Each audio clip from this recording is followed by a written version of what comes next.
Now, even though this isn't a car, we still think it's pretty cool. Introducing the flying motorcycle. The LMV 496 Moto Volante was created by Ludovic Lazaret.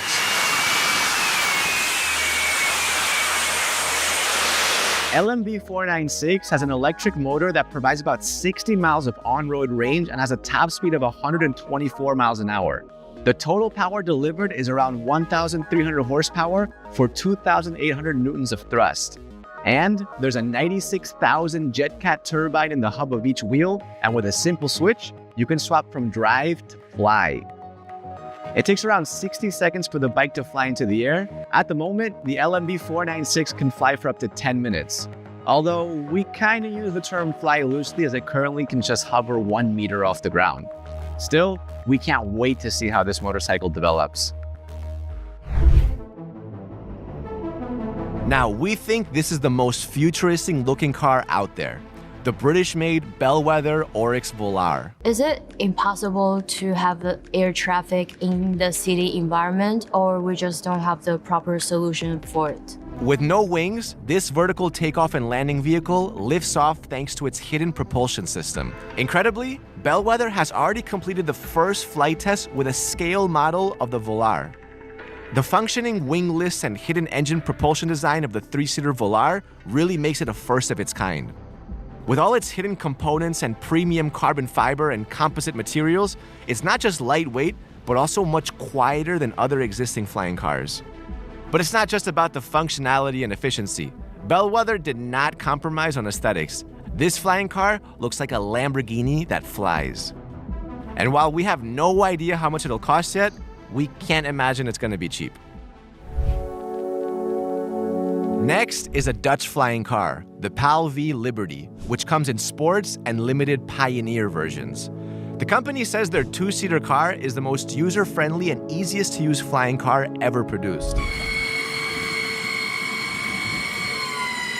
Its wings rotate like a helicopter, so we see it more like a drivable helicopter than a flying car. But that doesn't mean we don't love it. The two-seater has an impressive driving range of 1,315 kilometers and a flying range of up to 500 kilometers with a max speed of 160 kilometers an hour.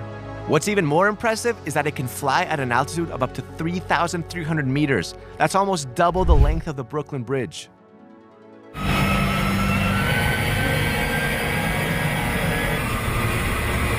PAL V is already taking orders for the Liberty, with the sports version starting at $300,000 and the highly customizable Pioneer version limited to 90 units at $500,000. Now hey, no one ever said a flying car would be cheap.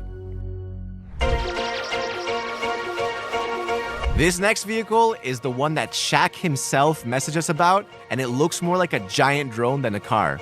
It's one I got to check out for myself, and it did not disappoint. With its 18 electric propellers, the company claims anyone can fly the Hexalift, and I don't disagree, obviously. All right, time to fly. Oh yeah, got an important mission. Tom Cruise. The 18 propellers are each independently controlled by 18 electric motors. This means the aircraft can be controlled by changing the speed of each individual motor, while also giving pilots excellent visibility. Wow! Oh my God, man. Holy crap, man, we're up high now. This thing can very safely land on either land or water. And get this, because it has 18 individual electric motors, it can continue flying with up to 6 motors completely disabled. One of the coolest features is that you can drive it with a joystick. This is probably the easiest to learn flying craft in the world right now. Although it can't technically drive on the road, this one's an honorable mention for the future of personal air travel. Hexalift is already available for purchase and can be yours for $495,000. Is it worth it? Some of the most groundbreaking flying car designs in recent years have come from China, with manufacturer XPeng releasing 2 prototypes, the X2 and the Aero HT. I got the chance to check both of them out, and though neither are road legal yet, they both fly. Just a few days ago, this actually flew up. This is going to be a prototype for the world's first ever flying car.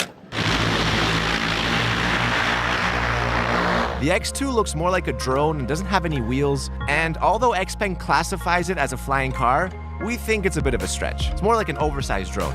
The Aero HT, however, is in every way possible a drivable car.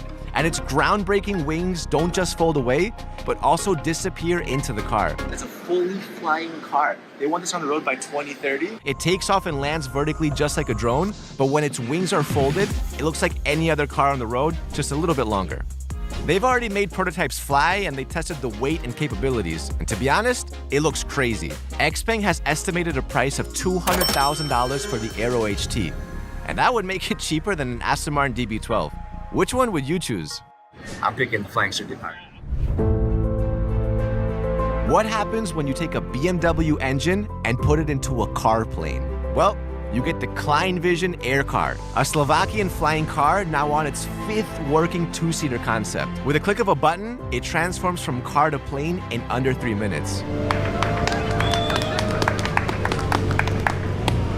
As well as retractable wings, the Air Car also features a foldable tail, giving it great aerodynamics both on air and land. Its technology means the vehicle can create downforce when on land while generating lift in the air. It's also super efficient. Powered by a BMW 1.6-liter engine, the car plane has a power output of 140 horsepower, and Klein Vision estimates the travel range of the Air Car to be 1,000 kilometers. That would mean a record-breaking range for a flying car.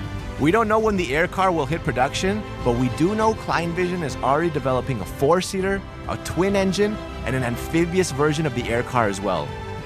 When it does hit the market, the Air Car's price is expected to range from $500,000 to $1 million. So what do you think of these flying vehicles? Let us know in the comments, and don't forget to like and subscribe.